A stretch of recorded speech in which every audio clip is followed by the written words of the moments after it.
إنا لله وإنا إليه راجعون. منذ قليل خبر وفاة فنان كوميديان.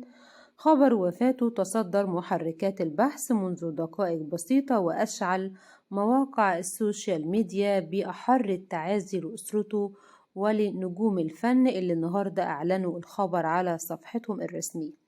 توافد عدد كبير من نجوم الفن لمواساة أسرته في هذا المصاب الجلل وتشييع الجنازة ونقل الجثمان من المستشفى بعد إعلان الطبيب الخبر الصادم لأسرته بخبر الوفاة. تابعونا كده نشوف التفاصيل، بس من فضلكم ادعموا الفيديو بلايك، ولو اشتراك هيكون شرف لينا. منذ الساعات الماضية أعلن نقيب الفنانين الخبر على صفحته الرسمية وكتب: إنا لله وإنا إليه راجعون. توفى منذ دقائق بسيطة الفنان سامي البرنس. الفنان سامي حنفي البرنس والشهير بحنفي البرنس. خبر وفاته منذ دقائق بسيطة تصدر كل المواقع، وأصبحت السوشيال ميديا كلها بتنعي الخبر وبتتقدم بخالص التعازي لأسرة الفقيد.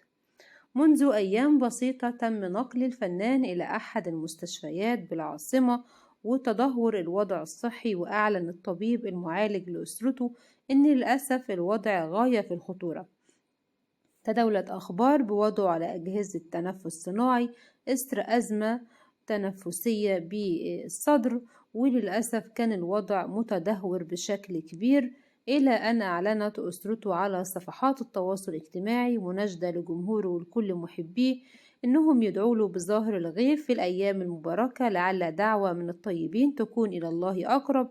وبالفعل تفاعل عدد كبير من جمهوره ومن كل محبيه في الوسط الفني إنهم يدعوا له بالشفاء العاجل، لكن للأسف قضاء الله وقدره لفظت أنفاسه الأخيرة في صباح اليوم.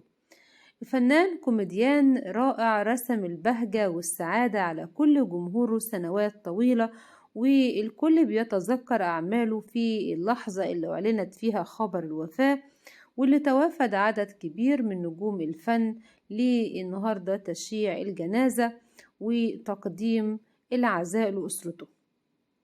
أخبار بأنه كان بيعاني بمشاكل في الصدر، وأنه كان بيعاني من أيضا مشاكل بالكلى، وده تسبب في تدهور سريع في حالته الصحية. وخبر الوفاة كان اليوم. دعوة